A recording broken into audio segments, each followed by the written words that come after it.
要數香港頂級豪宅嘅其中一個地段，肯定係山頂。而今日我哋參觀呢個百家道咧，更加係身份同埋權力嘅象徵。因為咧住得喺度咧，都係政商界嘅風雲人物。而今日我哋參觀呢個咧百家道43號，更加係呢條8億富豪街嘅入場券。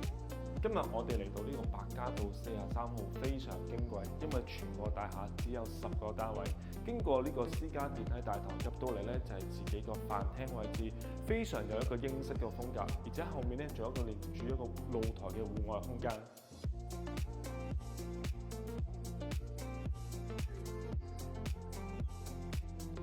再嚟到客廳嘅空間，客廳一個長形嘅設計非常大氣，可以見到咧成個單位咧冇一啲好浮誇嘅裝修，但係咧可以非常感受到呢個 old money 嘅底蘊。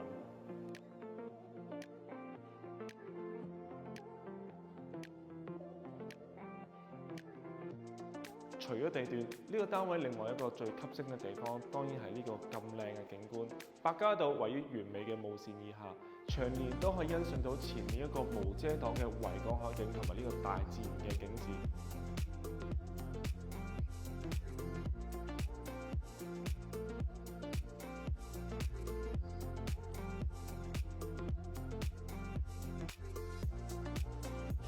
飯廳後面嘅廚房呢個空間咁都係非常寬敞，大宅就係大宅，分開咗兩邊，一個咧儲存空間同埋有工人套房、工作間。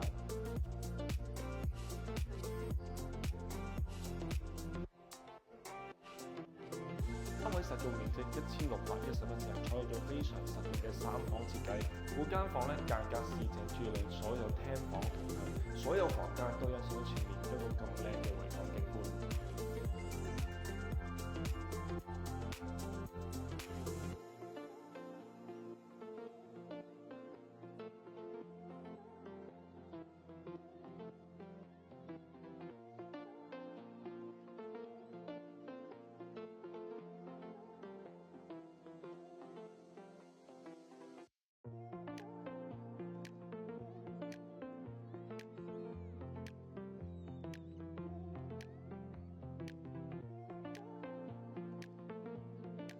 之後我哋嚟到主人房，主人房嘅空間感極好。喺呢度咧，左手邊已經預留咗一個專屬嘅衣帽間，中間擺到3邊落床係基本。呢度除咗可以欣賞到前面嘅維港海景之外咧，呢度 L 型嘅轉角窗咧，仲有一個更好嘅綠化視野。除咗私隱度高之外咧，仲可以將成個山頂呢個咁矜貴嘅氣息咧，同單位融為一體。